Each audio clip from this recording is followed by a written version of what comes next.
It is another edition of Around the World this week on your favorite channel. Let's see what we successfully covered or uncovered this week. Let's go. Hey, this story feels like a mix of tragedy and fate. This is 19-year-old British Marcus Fakana. The same young man who was jailed in Dubai earlier this year has died in a car crash just months after his release. He was imprisoned for having a relationship with a 17-year-old girl. Something legal in the UK but not under Dubai's strict laws. After serving time and receiving a royal pardon in July, Marcus returned home only to lose his life in a crash in North London just 3 months later. Some people are calling it bad luck, while others say it's poor decisions. But maybe it's just a reminder of how fragile life really is. Second chances don't always last. But in this case, what do you think? Bad luck or just poor decisions? Hey, an 11-year-old boy in Volusia County, Florida has been arrested after allegedly making online threats against his middle school. Come on in here, have a seat. We're going to get some paperwork together on you and we'll be back for you in a short while, okay? According to the Volusia County Sheriff's Office, the threat appeared in a TikTok comment where the boy claimed he would shoot up Campbell Middle School and mentioned specific staff members. The FBI alerted local authorities who quickly tracked down the student and visited his home. Deputies determined he did not have access to any weapons, but he was still taken into custody and processed through the juvenile justice system. Under Florida law, written or electronic threats of violence, even for minors, are treated as second-degree felonies, carrying penalties of up to 15 years in prison if prosecuted as an adult. Officials are using this case to warn parents: monitor your children's online activity because a joke online can lead to a serious legal consequences. So what do you think? Was this just a mere joke or he meant it? Hey, you know how everyone loves a good discount, right? Well, some people just take it way too far. Let's start in the United States. A woman named Lori Ann Talent built an underground cocoon empire, and I am not even exaggerating. She designed fake cocoons that looked so real. Even store scanners accepted them. For 3 years, she sold them online and made around $400,000, but the damage to retailers over $31 million. She's now serving 12 years in prison, all for fake discounts. Now, another woman, Robin Ramirez, did something similar in Arizona. She ran a website that sold counterfeit coupons across the country. We're talking big brands, grocery chains, even pet food companies. The scam got so famous, it actually inspired a Hollywood movie called Queen Pins. That's how far the coupon hustle went. And then we have the story that might be the widest of them all. In China, a woman was caught on CCTV, and what she did was unbelievable. She went to a supermarket, took live fishes from the tank and stepped on them. Why? Because dead fishes were cheaper. She wanted the lower price. When the staff refused to sell it to her, she just walked away. Fishes ruined, discount denied. 3 complete different people, 3 different countries, but the same mindset. When it comes to money, some shoppers will bend any rule, fake any coupon, or even storm on a fish just to save a few bucks. So tell me, how far would you go to save money? Hey, a shocking and brutal attack has rocked Germany this week. Newly elected mayor Iris Stauser from the town of Hardegg is fighting for her life after being stabbed 13 times in what police are calling a horror attack. Authorities say Stauser, who had just won her election, was found inside her home with severe injuries. She was rushed to the hospital and remains in critical condition. What makes this story even more disturbing is that investigators are saying there is no sign of political motivation so far. Instead, the focus has turned to a possible domestic connection. Reports indicate that her own teenage children, aged 15 and 17, are being questioned in connection with the attack. Police are keeping details under wraps, but the community of Hadek has been left stunned, with many describing Stauser as a bright and compassionate leader who wanted to bring change in her small town. Authorities continue to investigate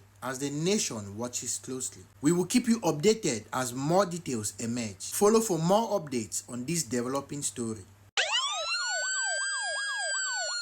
A shocking domestic tragedy has shaken Thailand this week. Police in Ayutthaya are investigating a deadly confrontation between a man and his ex-father-in-law that ended in a fatal stabbing and shooting inside a home. Authorities say the suspect, 30-year-old Terachot Parod, broke into his ex-wife's house armed with a gun.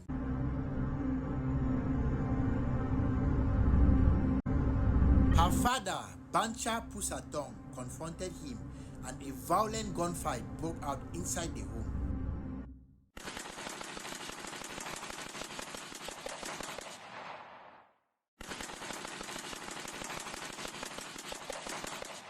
Bancha was after being shot in the chest and stabbed in the neck. The suspect was also seriously injured by gunfire and is now under police custody in hospital. Police recovered a 9mm pistol at the scene and are reviewing CCTV footage to piece together what happened. Authorities say the motive may be linked to a history of domestic abuse and threats. This might be the widest headline out of Thailand this week. A man in Buriram went viral after locking, well, let's just say a very personal part of his body with 2 rings. Why? Because he believed someone might steal it due to its large size. Now, I don't know what kind of neighborhood he lives in, but that's definitely one way to stay on guard. But jokes aside, the situation turned serious when emergency workers had to carefully remove the rings using special tools. Thankfully, he's okay. No serious injuries were reported. But here is where it gets deeper. Authorities say his paranoia raised concerns about his mental health and they have arranged for a psychological evaluation. This bizarre case has actually sparked conversations across Thailand about mental health awareness, especially in rural areas where access to care is limited. So while the story sounds strange and even funny at first, it is also a reminder that mental health struggles can show up in an unexpected ways. Sometimes what seems bizarre is really a cry for help. Let's hope this story leads to more awareness and better support for people who need it. So what's your take? Do you think social media makes it easier or harder for people to talk about mental health these days? A shocking and rather tragic story from Samut Prakan, Thailand. A man has reportedly lost his life after being bitten by ants while trimming trees. According to Thai media, 39-year-old Ekapang Tian Pantong was working on a plantation in the Bangbo district when he suddenly shouted in pain and tried to climb down from the tree. Moments later, he collapsed. Rescue workers arrived quickly, but he was sadly pronounced dead. Officials said there were ant bite marks on his body, but no other major injuries, leading them to suspect a severe allergic reaction, also known as anaphylaxis. Doctors say allergic reactions to insect venom, including ants, can sometimes be fatal within minutes if untreated, especially if the person didn't know they were allergic. This case has sparked an online discussions after another viral video showed a man covering himself in ants for social media views, with viewers pointing out how dangerous such stunts can actually be. Experts are reminding everyone that even small insects can trigger powerful reactions. And if you ever get bitten or stung and start feeling dizzy, short of breath or swollen, seek medical attention immediately. Sometimes it is not about how tough you are, it is about how your body reacts. I thought elections in Cameroon were supposed to be free and fair. But then Chief Mukete the Fourth of Bafor from the ruling party said that CDC workers who got their salaries that same day must vote for the CPDM.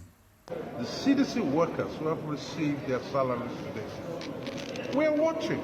If they don't cast their vote for President Paul Biya for the CPDM champion candidate, the candidate, not just for the CPDM, the candidate for the Cameroonian people, if they don't cast their vote, would accuse them that they are thieves. Wait, what does that even mean? Are you saying if there was no election, these workers wouldn't be paid? Since when did paying people their hard-earned salaries become a favor? CDC belongs to the people of Cameroon, not to any political party. So why make it sound like a threat to those who work hard every single day just to feed their families? You are a chief, not God. Cameroonians would decide for themselves because what will be will be. Let the people choose freely. Hey, after months of displacement and conflict, Palestinians are beginning to return to northern Gaza.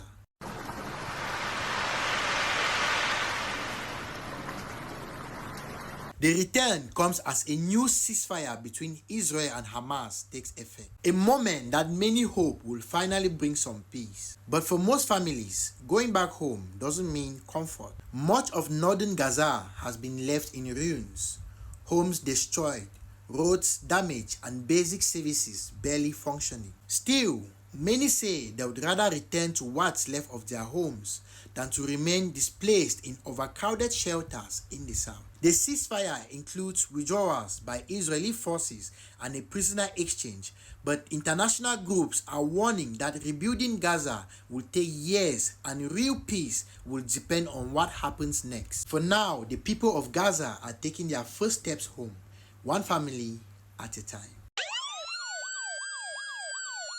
Hey, breaking news from Tennessee. A powerful explosion has devastated a military explosive manufacturing facility near Bucknot. The blast, which occurred early Friday morning at Accurate Energetic Systems, was so strong that people miles away reported their homes shaking. Authorities have confirmed multiple deaths and several others remained unaccounted for or injured. Emergency crews faced serious challenges entering the area due to secondary explosions that followed the initial blast. The facility, covering more than 1,000 acres, produces and tests explosive materials for both military and commercial use. Right now, investigators from the ATF, Homeland Security, and state authorities are working to determine what caused this devastating incident. Officials say recovery and cleanup could take several days as they carefully assess the damage and search for those still missing. Our thoughts are with the families and first responders affected by this tragedy.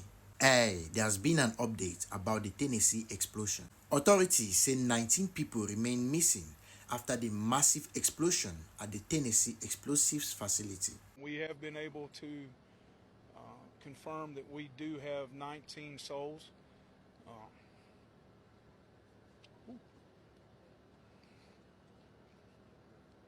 That we're looking for. Sheriff Chris Davis confirmed that 4 or 5 others were medically evacuated to a nearby hospital. I ask you to keep in mind those families. I can tell you that we've had, there are fatalities. Do I want to put a number to that? Because I always, and those of you that have known me in the past, I always wish for the best. Is there a possibility that somebody might be injured somewhere or somebody that we don't know about? Yes. I can tell you right now that we're looking for 19 individuals. And a lot of times when I have these types of situations, I refer to them more than just a person. They're a soul to me. Rescue operations are still underway and investigators are working to determine what caused the blast. And that was it for this week's edition of Around the World this week. If you found this interesting or helpful, kindly hit the like, subscribe, and also hit that bell so you never miss a weekly recap. Let me know which story surprised you the most this week and if there is any particular headline that I missed. If you want daily updates, kindly follow me on TikTok where I break down global news every day. I will be back next weekend with everything that you need to know from around the globe. Until then, see you then.